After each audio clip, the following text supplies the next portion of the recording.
Hey everybody, welcome to Get to Know Your Wedding Pro. My name is Reed with Best Made Videos. We are a wedding videography company based out of West Seattle, Washington. And I can tell already from our pre-recording conversation today, I think this is going to be a good one. I have Kimberly Morrill of Your Perfect Bridesmaid out of Portland.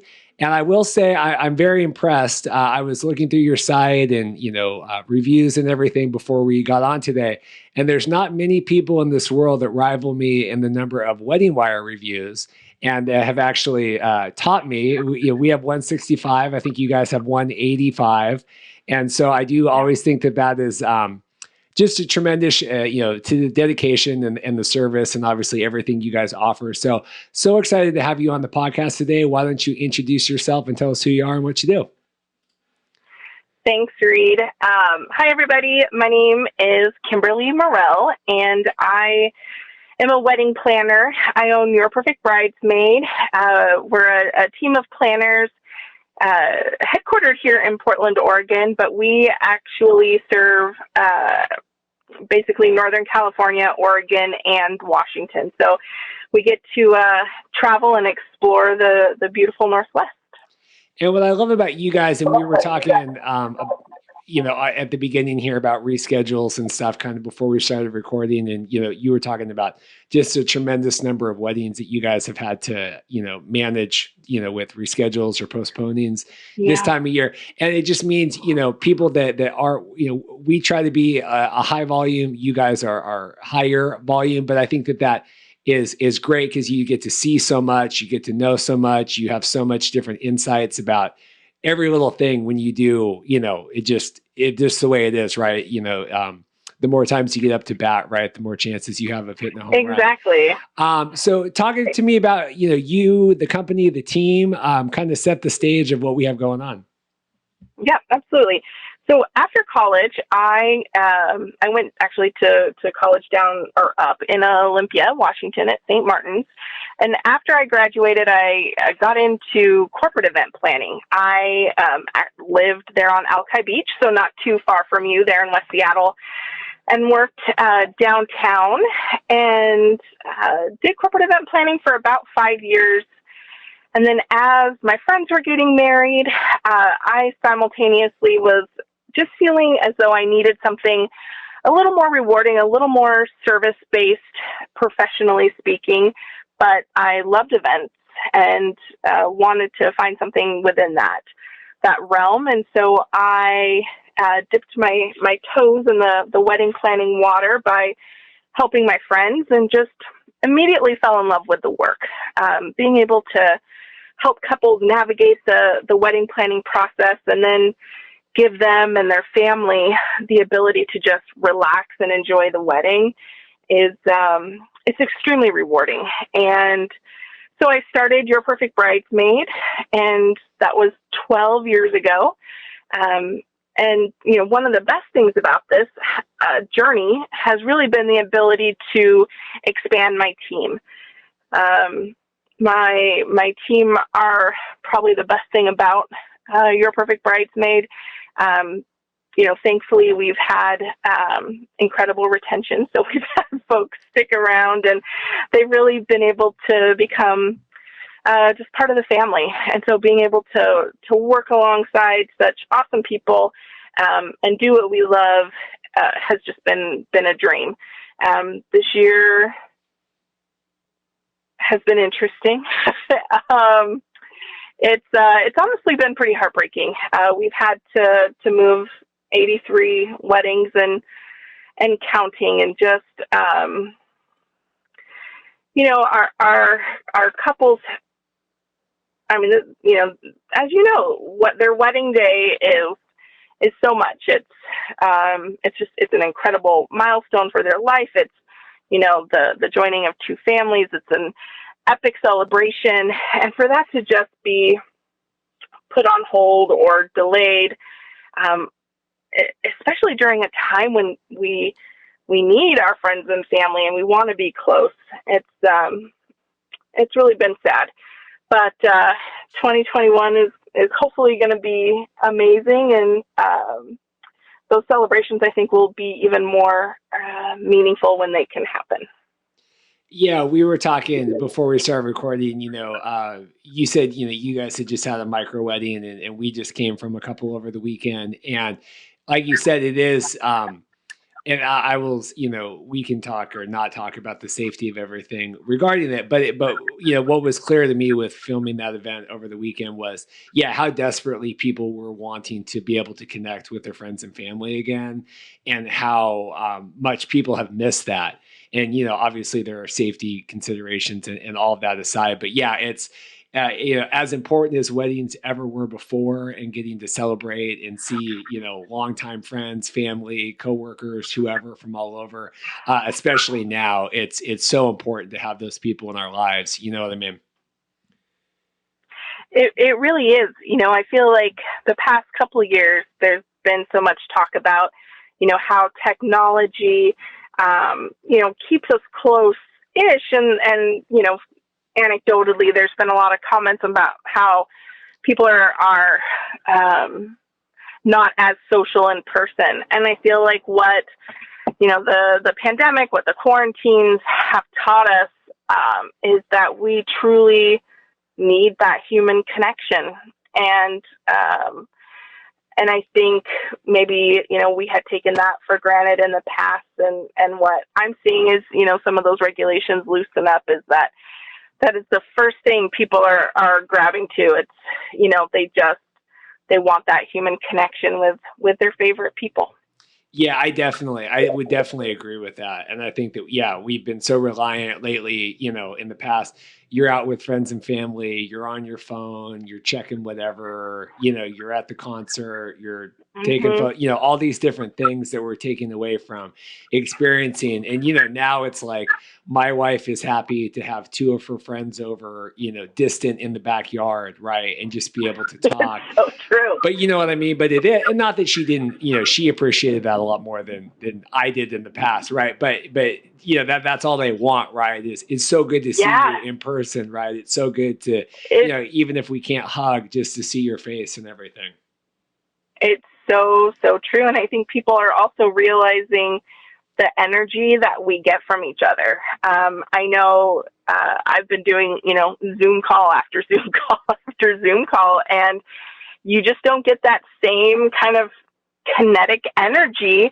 That same, I don't know, I guess the best word is energy that you get from, in person meetings. And I personally, end up feeling much more tired after a day of Zoom calls versus, being able to meet in person. I just think we're social beings, and I personally am excited to get back to a time when we can gather and celebrate, and just connect with one another much more frequently than what we're able to now.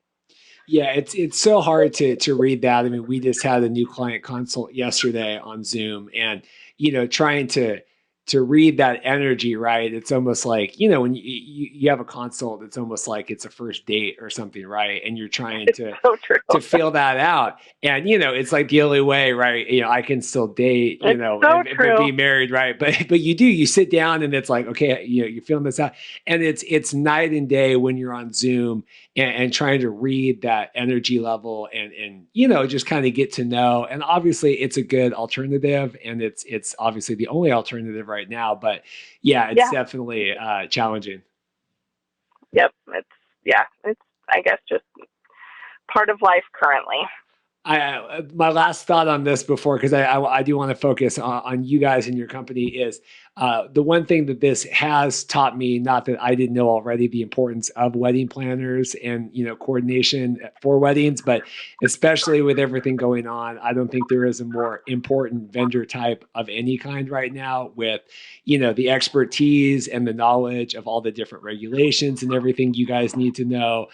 Every state of the wedding Zoom thing I watch or read about or whatever, it always has the planners. They're always like, and as important as you guys were before, now it's even more so, with this, trying to make sure you've got your couples under control, having to move stuff around or keep them calm, or whatever that is, right?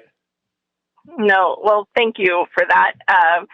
Yeah, it's I hope we've been able to, you know, the couples who are still hoping to get married this year and the ones who've had to postpone to next year, you know, it's definitely been our hope that as heartbreaking or as stressful and uncertain of a process as it's been, we hope we've, even in these tough times, been able to just help kind of guide them through it and really advocate, you know, on their behalf. I feel like that role of advocate is something that doesn't necessarily get thought of, you know, during the good times, but it's really being able to have that advocate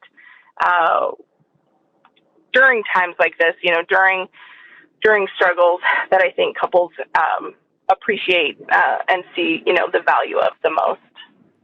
So yeah, so I want to talk about you guys and your story. You said you went to school, you know, and you started doing corporate events. What was it about, Yeah. you know, doing events and everything that originally kind of drew you into that world? You know, so it's interesting. I went to school to be a lawyer. So I have undergrad degrees in criminal justice and history and a graduate degree in public policy Wow. and a wedding planner. I honestly have always loved events. Even, you know, from being a little girl, we would, my family lived very close together, my aunts and uncles and grandparents. And so every Sunday was an event. And then even in high school, being in ASB leadership and planning prom and homecoming and, you know, various fundraisers. And then in college, I was the campus activities director, and I worked for the city of Lacey, doing citywide events. So it was always a hobby. I don't think I had any mentors kind of showing me that it could be my profession. And then when I graduated, I was taking basically a year off in order to save money for law school and just fell in love with the work. I love Seattle. I also had to start paying my college student loans during that year and thought twice about tripling the student debt going to law school. And so it was just, I think I got really lucky in that things just sort of fell into place as they were supposed to, if that makes sense. It definitely wasn't some grand design. It was the universe sort of showing me how to make, you know, money, how to kind of take my passion and pursue it professionally. So I think I got pretty lucky of how things unfolded. Why did you want to be a lawyer?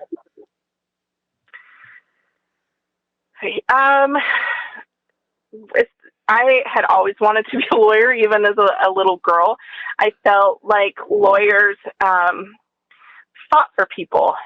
And in a way, kind of like what I was mentioning, you know, the advocacy that we do on behalf of our clients, I wanted to be someone who helped people and someone who stood up for them. And so I wanted to be a prosecuting attorney or work for the ACLU. And now I get to help people and advocate for them in regards to, you know, one of the best days of their life. So I definitely, in a way, accomplished my original goal, just in a very different sort of way. No, absolutely. Absolutely. I love that. No, that makes total sense. I mean, especially now of anything, it's the planners, like you said, that are really, you know, looking out for their couples and stuff. That's so, Yeah. I love the parallels in that. That's so interesting to me. Yeah, it's I don't know, it's I am someone, I believe in the power of the universe, and you know, things unfold for our benefits, and I definitely am thankful that everything so far has worked out. So you're doing the corporate events, right? So you've decided to go down that Yeah. route. How is that going? Did you like that? I know that we've had other planners and other vendor types in the past that were more in the corporate world and then make the transition. Uh, what you said you had friends getting married. What was it that kind of made you take that leap to go to get into weddings and leave the corporate? Yeah, I loved corporate event planning, and especially being, young 20s in downtown Seattle. It was a really fun time, even here in Portland. And we do still have one corporate client that I absolutely love. But for me, and again, I don't know that I was necessarily really aware of my decision, but I got to be, late 20s and really wanted to have more control of my professional destiny, if you will. I was working for a large corporation, and yes, there's all of these benefits, like, well, just benefits, period. Having a 401k with a match and company paid health insurance. But I, of course, was limited to the direction and the budget of the companies that I worked for. And I felt like a caged racehorse. I felt like I couldn't show people what I could do because I had all of these parameters on me. And so I was needing to be able to take control and just to kind of break free of those shackles. And simultaneously, my brother had my niece fairly early in life and needed help with raising her. And, the one thing, as I am sure all the parents out there know, working for yourself, you work probably, I don't know, twice as much, but you have much more flexibility than when you work for someone else. And so by, leaving the corporate world behind and starting my own company, I had the flexibility to be able to help my brother with Kylie. And so, yeah, again, I feel like life was just moving in that direction. And, when I was able to try my hand at wedding planning to see, do my skills transfer over? Do I enjoy this work? It just was kind of like a light bulb.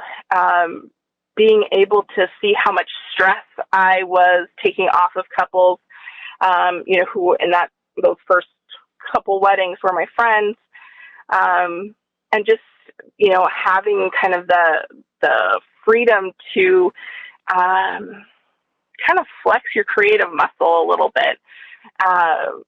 It just, was hitting all the right spots. And it just was very clear that for a lot of reasons I needed to make the change.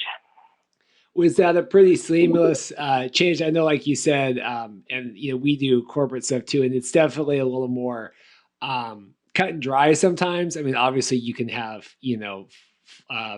corporate events with a lot of flair and everything, but you definitely are able, like you said, to flex more creative muscle. Did you feel like your skills translated over, and how was that transition? They definitely did, and I think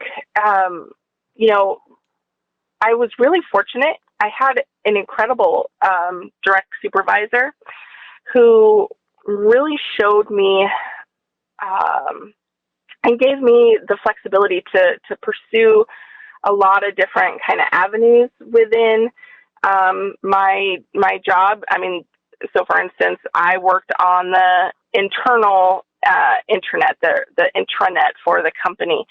And so then when it came time to build my own website, I knew how to do that.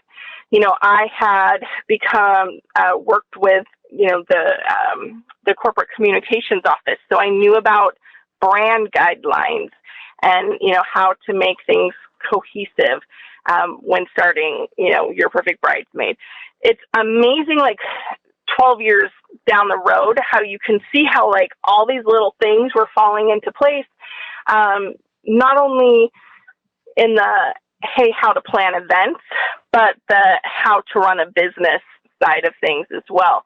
The other really incredible benefit I saw was, from corporate events, executives especially need events to be seamless from a logistics standpoint. They do not want things to be bumpy. So you have to be a logistics expert. You really need to be able to think 7 steps down the road of how can this event be just flawless. And that really has helped with weddings, and also especially private residence weddings, where we really are taking on not only the role of wedding planner, but also of venue manager. And so that's definitely one of our specialties. And I really do feel like the large-scale corporate events that I had done in the past really set me up for success with that particular aspect. Yeah, it's interesting because I know a lot of people always think about weddings and like the quote unquote bridesmaid or whatever, but a lot of times people that are planning weddings are living their lives and they have their jobs and they're everything else, and then they're also planning their wedding.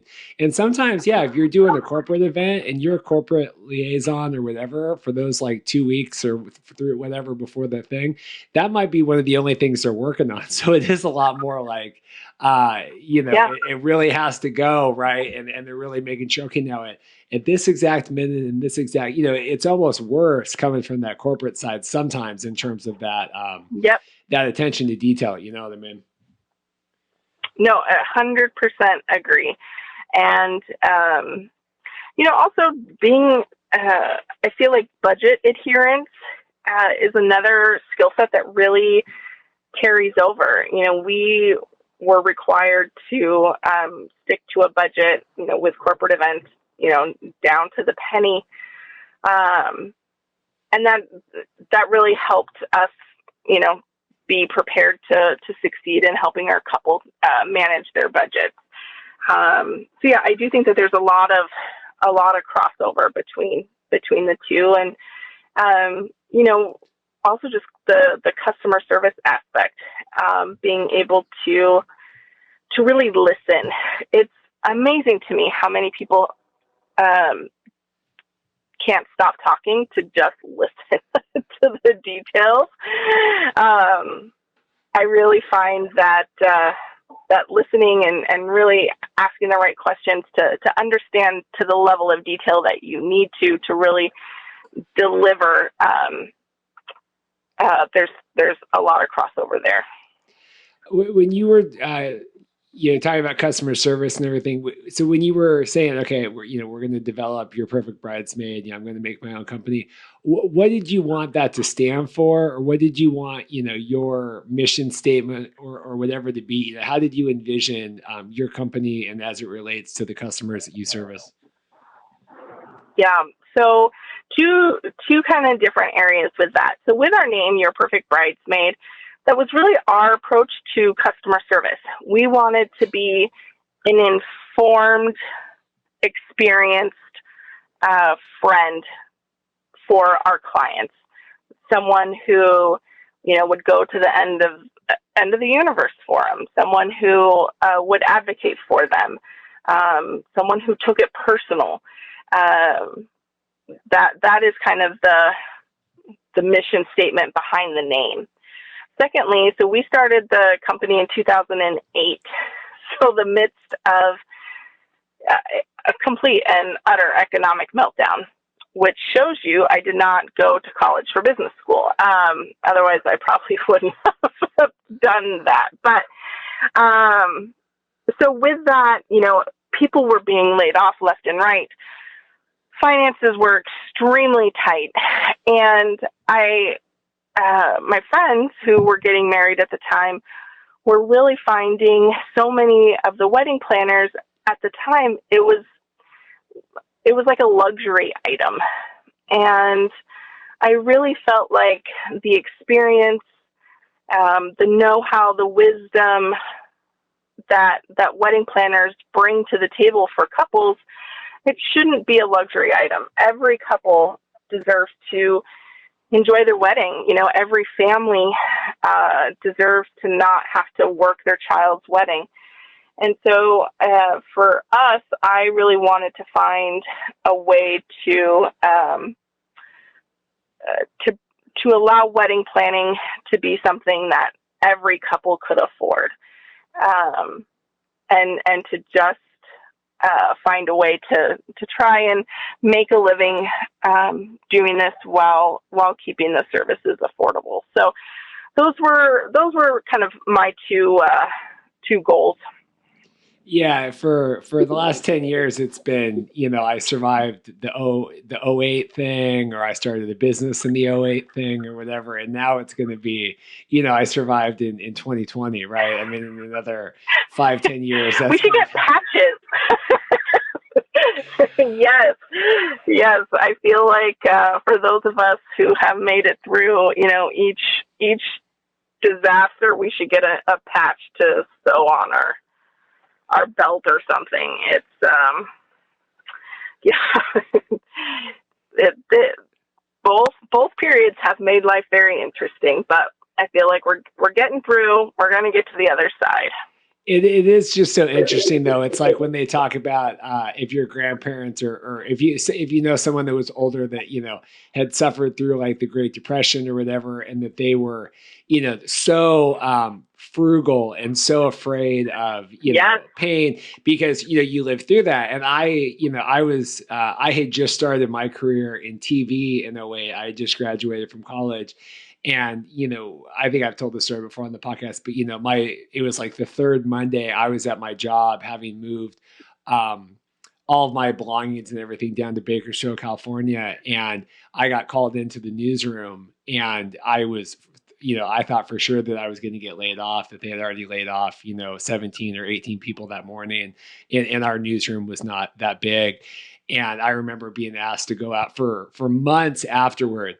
Anytime that they told me to go like get my camera and gear out of my work car, I always thought that they were going to have me come back in and like leave it on the desk and go home. But I did, and it was like this totally like irrational fear. But I think it makes you not take anything for granted, right? I think you guys, having gone through '08 and especially now, right? I mean, so adapt at flexibility and being adaptable and everything else, because everything everyone goes through, right, helps dictate kind of who they are and how they do their job or run their business or do anything else. And so yeah, it's definitely like two different war zones now of scars that you have, but I think it obviously makes you more well-rounded in that way. No, it's so true. I feel like it makes you scrappy and frugal and creative. And I honestly think one of the silver linings to this, if you want to call it that, is that a lot of business owners in our industry are coming up with really creative pivots. And I think once things settle down and and the dust settles, that a lot of people, I think, will be in even a better place, because they were forced to to get scrappy. I feel like in times like this, your needs and your wants get real crystal clear, and you have no other choice but to be creative and find a way to survive and succeed. And so it's been kind of cool to see some of the things that are happening within our industry now. Yeah, I think so many people got so comfortable and so Yep. not like sure of themselves is the right word, but the same photographers I saw that were posting 6 months ago well, I wouldn't leave the house for under $5,000, or, well, I guess I could give them 2 hours of coverage for, this large budget because, they're right, and I'm not against valuing Yeah, yourselves and your work, but, these are the same no, people now that are saying like, I can't get my unemployment to work. I can't get my PPP money. What's going on? What's going on? What's going on? And I'm like, well, that's the same people that, like I said, 6 months ago, couldn't be bothered to do anything, because people I just think got so comfortable with yeah. these, I don't know if they were inflated budgets, but just with large budgets and a little more discretionary spending. And then, or in just whatever that, whatever, people spending money a little more freely. And then I think that was a big, you know, uh, kind of full stop of what's actually happening now. So, No, I 100% agree. I mean, I myself, we've had this conversation with my team. People had, you grow up knowing that you need an emergency fund, personally. And for whatever reason, it never dawned on me to need an emergency fund professionally. Well, I guarantee you, moving forward, that will certainly be in the budget. And so it's, you get these little life lessons here and there. And when you know better, you do better. And yeah, this has definitely been a crash course in entrepreneurship. I will tell you that. oh yeah, I mean, and I don't even know where that comes from. I mean, I guess that's a great, you know, and I don't know if it's an age thing. I mean, I've talked with people, I'm tomorrow's my birthday, so I'll be 34, I guess. I can't ever remember. But I always remember, when I quit my job, it was really a big decision and something that I really struggled with, and trying to figure out finances and everything, and what's going to happen. And then I hire a lot of kids, assistants or whatever that are, in their early 20s. And that doesn't seem to be, it just doesn't seem like there's as much, like you said, worrying about, funds, or what do I need to make this month, or what do I need to do, any sort of, they're just like, well, Mm-hmm. I kind of work. And if this comes along, and I remember I was hiring, when I was trying to hire one of my first assistants, and I can't even remember the guy's name. And we're sitting down at the coffee shop, and I said, "Oh, so what do you do, for work right now?" And he goes, "Oh, I edit." I edit like these yoga videos, like once every 3 or 4 months. I'll edit the yoga video. And I was like, oh, okay, well, like, so what else? What other stuff do you work on? And he's like, well, that's it. That's all. I don't. And I'm like, well, aren't you worried about like, not that money, right, is the be all end all. Like, aren't you worried at all about? And so, like you said, I think that, yeah, everything we've gone through now, all these entrepreneurs or wantrepreneurs, or whatever you want to call it now, that are starting out, I do think are like, oh wow, I actually really need to like figure out what I need to make every month to Mm-hmm. survive. Where maybe before, when there was just so much money floating around, it didn't matter. No, exactly. And I do think, I think there's going to be some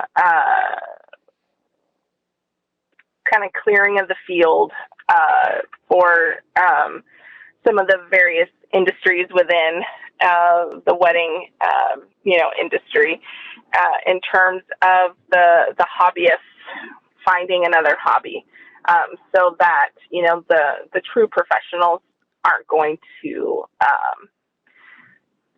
find themselves in such a crowded field, I think. Yeah, I remember talking to one of my photographer friends, and because they're changing the Washington unemployment, I think next week, unless they've extended it again, where we haven't had to do like job searches or anything. We've just been able to qualify for unemployment with being like a business owner.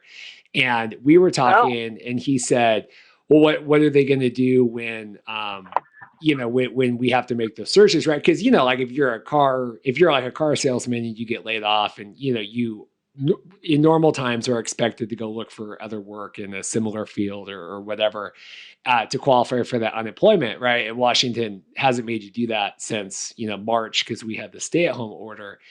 And I was telling him, and I said, well, a lot of people might have to like look for work at a restaurant or a bar or wherever. And he's like, well, how can you, if we have weddings on the books next year, like the state can't expect us to, change our careers.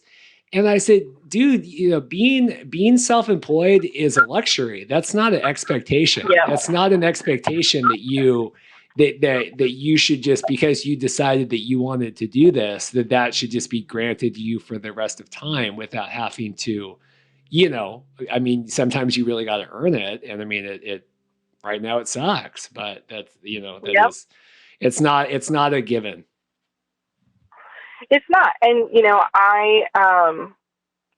there's no shame in doing what you need to do to put No. a roof over your head and food on the table for your family. And, if that's, heck, working for Amazon, Yeah. at night so you can shoot on the weekends, I mean, that's what you got to do. I feel like, we're doing that with even some of my team members, sharing sharing resources. A venue, for instance, needs some help, and so they reached out, and a couple of my team members are going to go work for the venue, and we're just sharing the load because people got to eat. Yeah. And you got to do what you got to do, and there's no shame in that. And I feel like it was year, I don't know, 4 of YPB. I ended up taking a part-time job because our bookings just didn't come in, and wasn't making enough to pay the bills. And if things don't turn around, I can see having to go back and do that again. But it's like, this too shall pass. I guess I'm still optimistic in that, take those part-time jobs so that you can live to fight another day. Absolutely. One thing, and I was going to ask you about this before, and we kind of got sidetracked, but it relates to what you were saying now about kind of getting out of this. You said you wanted um, for couples to know that wedding planning wasn't a luxury, right? That you wanted it to be Mm-hmm. accessible. Because obviously, we might be having those same conversations again now, right? Like, how do you make sure couples know, this is something that they need, isn't a luxury, right? Is something accessible. How have you gone about in the past, and maybe plan again in the future or whatever? But is that through marketing? Is that through education on your website, or when you sit down with couples, or is Yeah. that, how do you convey that? Because I think that's really, I mean, obviously important, but is still important, 12 years later. So true. Well, you sort of touched on it in the opening. I have found that the best marketing that we do is collect referrals from past clients. They really, through their review, share the value, share the peace of mind, share the money saving that we brought to the table, working together. And so in a way, I feel like the reviews or word of mouth referrals or the referrals from fellow vendors, they are essential to our business in particular, because planners, we don't have a cake for you to taste. We don't have a beautiful bouquet for you to fall in love with. It is 100% service based, and I think sometimes when you lack a tangible item, it can sometimes be hard for people to see the benefits prior to booking, and that's why that word of mouth has just been essential for us.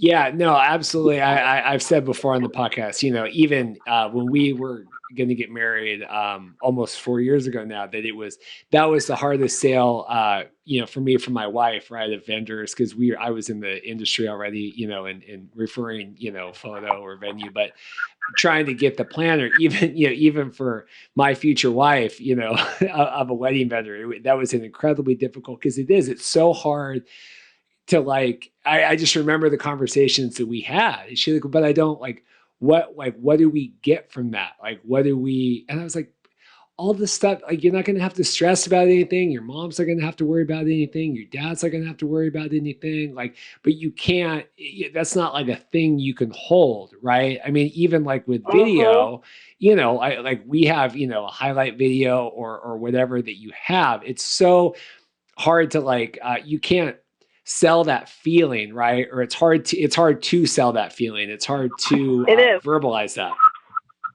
Yep.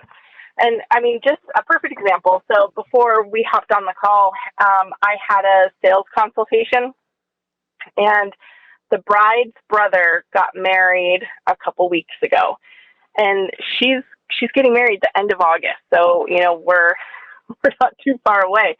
But she and her mom just lived through her brother's wedding, and they said, "Oh, let's call a planner for yours." And I feel like that happens quite a bit. As you see, if you've been to a wedding with a planner and then you've been to one, without, I really do feel like you see the difference. And that too, seeing that experience firsthand, I think also really kind of helps us sell our services. Yeah, I was reminded again about that on Saturday with our wedding, where there was, when the groom is coming up and saying like, "Hey guys, just so you know, we're going to do toast here in a few minutes," and you're like, "Man, that should really not be uh, your job to come tell us that." You know Yeah. what I mean? Like, you should just Hmm. be able to be, I mean, safely talking to everybody right Yeah. now and hugging, and I mean, not hugging, but you know what I mean? Like, I just said, man, Absolutely. this should definitely not be, but it is what it is, right? It's so, I've said before on here, like you said, weddings happen every day. They don't have a planner, right? And it's a different way to judge. You have to judge the success of that wedding, right? How did everybody feel during that wedding, and how did everybody feel, after the wedding? It's so hard to convey that. Yeah, I am thankful. I've really noticed a big shift over the past decade plus of, and I honestly do think it's a result of kind of that firsthand experience, that more and more couples are starting to, you know, realize, hey, I'm engaged, I planning a wedding, I need a coordinator. You know, I think this generation understands the value of a subject matter expert. And so more and more they know, hey, I call a plumber for the plumbing, I take my car to a mechanic, I'm getting married, I reach out to a planner. But yeah, those referrals, uh, that's something that it's interesting. We keep having this conversation because we rely on those reviews so heavily, but we haven't done a wedding since March, and our next wedding isn't until the end of July, where normally we would have done probably 45 weddings in between there, under normal circumstances. So, yeah, it'll be interesting to see how kind of this gap of working, gap of, reviews kind of impacts us moving forward. What have you, and obviously it's been so crazy with, the reschedules and postponements. Have you been able to self uh, do anything to what have you been able to take any time to improve anything, on your own in the downtime? Is there anything you're proud about that Yeah. way that you've been able to work on? Yeah. So a few things. I guess just in general, to your point, I really wanted to make use of this time, because when else are we going to basically have life press pause? And so one of the first things that I did, myself and four other vendors, we started a lobbying organization called the Live Events Industry of Oregon. And um, we have been lobbying the state as well as um, federally, not only for relief for our industry, but also, we were asking to get a seat at the table to help influence the reopening, which we did. And then we also have been helping additional states like Washington, Oregon, um, Arizona, California, and now actually Kentucky, to launch, uh, you know, similar chapters within their own states. And then partnering with, there's a national live event coalition that is kind of unifying all of these little statewide entities, um, to lobby for substantial relief for our industry. So being a founding member of that has kept me really busy, but being able to, again, advocate for, my fellow business owners, for our industry, and also just for our clients in terms of these regulations has been incredible. I also and actually hired someone to help me with the money side of things. I now have incredible forecasting financial models, based on different assumptions, just because, I needed to be able to manage the fiscal health of the business, knowing that, moving 84 weddings, that's $250,000 that just went poof, just went bye-bye. And I needed to make sure that we were going to be A-okay, and being able to, have those models that could flex with the changing situations. So investing there has been amazing. And his just having, information is so powerful, and just the more information you have, the better you can run your business. And so that's been a game changer. I also honestly doubled down on my marketing. I've always paid for to advertise on the Knot and Wedding Wire. And when this happened, I called them up and I doubled my monthly investment. And it's paid off. In the midst of, this mess, we've booked 16 or 17 new weddings this month. And so I feel like, investing there. Also, I hired a PR company who has been helping me kind of get published, helping with some additional exposure in terms of responding, replying to magazine articles or news article requests, and just kind of getting information out to couples on a broader scale. So I would say that I've been just as busy, if not more, but really able to kind of use the downtime, not as downtime, but as an opportunity to improve and kind of tackle some of those projects that were probably far overdue. Yeah, no, I think that that's so important because it's definitely been one of two ways, right, where people have really kind of curled up, and it's so tough with people with kids and trying to do the all that stuff right now. But I think Mm-hmm. I think it's so important.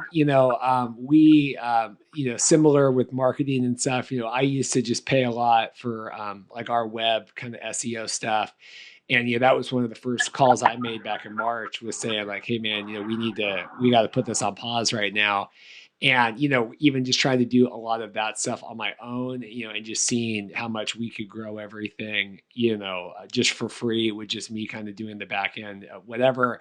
It's interesting to see, what you can do, if you have the time. Having too much time can be scary, or it cannot be, right? Because it's sometimes you're like, well, I have all the time in the world, so now we can push it off till tomorrow, or let's go do whatever. And so it's challenging. My question to you too, and this is a little in depth, but that's okay. When you're talking about relief and advocating, with the local event groups, are you talking like financial relief for vendors and things, or what kind of relief are you talking about?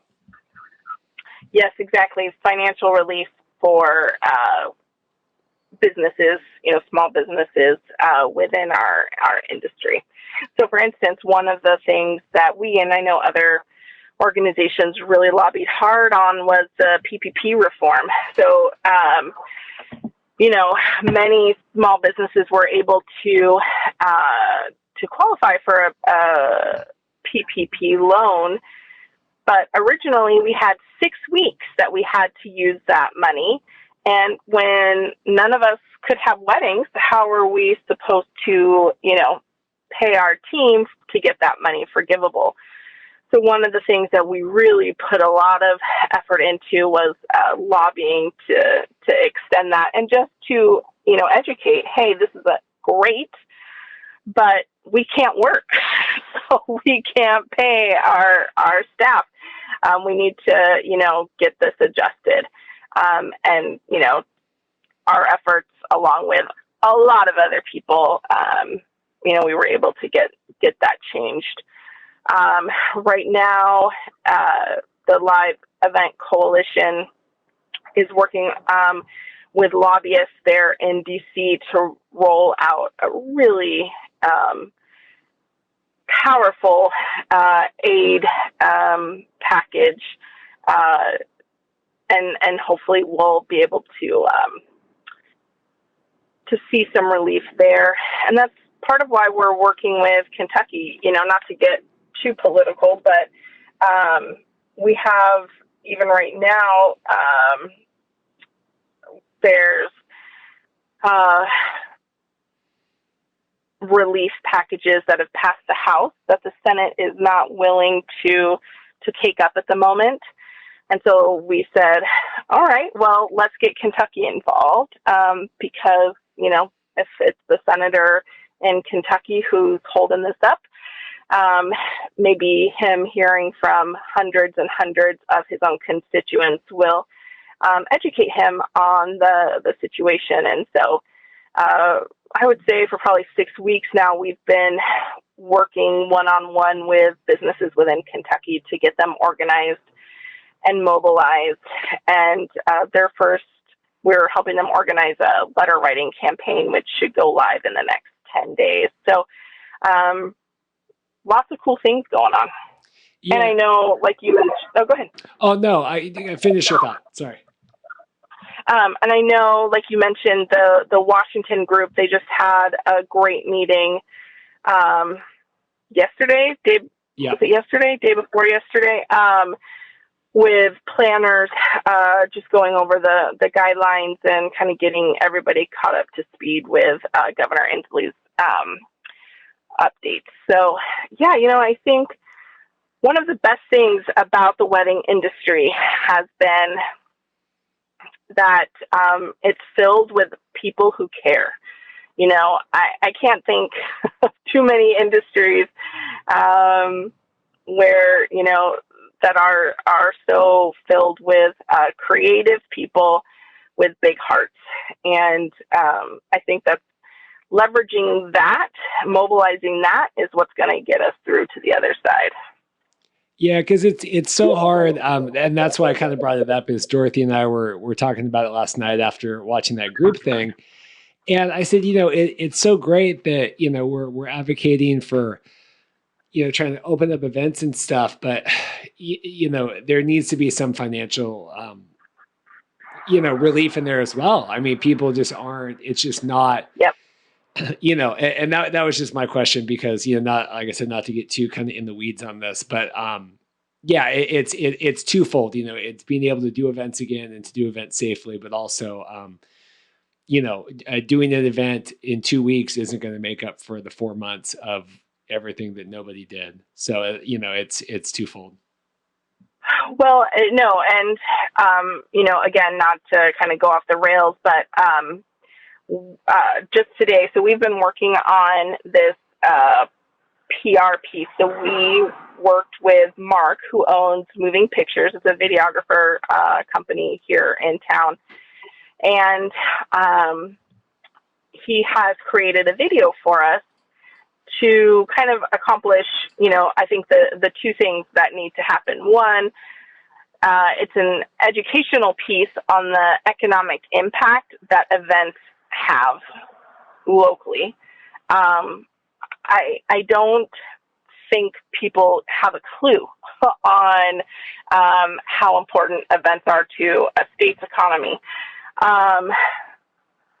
Secondly, our elected officials need to understand we were the first to close our industry. We truly will be the last to open to full capacity. And unlike restaurants, we cannot offer a takeout service. No. And it's not like with the flip of a switch, we're back to work. People hire us, a year, 18 months out primarily. And so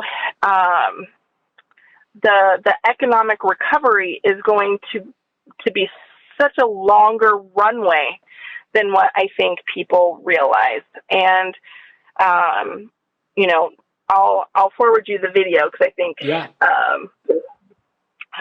can kind of see what we're doing. But yeah, those two messages of, hey, we're an important part of this economy and we really are going to need some help. That those 2 points need to be shouted from the rooftops. Absolutely. Well, I so appreciate, you taking the time today to come on. I have a feeling that we could talk for hours about this. I mean, I think we talked for 15 minutes before we even got on recording today. But it's so nice to just to finally make a connection and to make this, to get this going. And I think it's great, what you guys are doing down there. And like I said, just from looking at everything and the work and the website and the videos and the photos and everything, and just a wealth of, experience and events and education and everything else you guys have going on. I so appreciate you taking the time today to sit down, and chat with us for the podcast. Well, thank you so much. I really enjoyed it. Yeah, and it was awesome to connect, and hopefully we can continue the chat offline. And if people want to learn more about you guys, all your team, tons of stuff going on, where would you have them check out? Check out our website, so yourperfectbridesmaid.com. Also Instagram, just Instagram/yourperfectbridesmaid. Awesome. And if you're like Kimberly and you're interested in coming on a future episode of the podcast, I know you had said that one of your friends had sent this your way, or you had seen it on one of the groups. But yeah, if you're interested in coming on, you can go to www.bestmadevideos.com/podcast guest. And that's a nice, easy questionnaire that we can, get you in the system and try to schedule some time to feature you on. But thank you again so much for taking the time. And I hope everything goes safe and you guys, we get through this as well as we can. Well, thank you so much. And take care. Be well. Yes, absolutely. This has been another episode of Get to Know Your Wedding Pro. Check back next week for another wedding vendor interview. Thanks so much.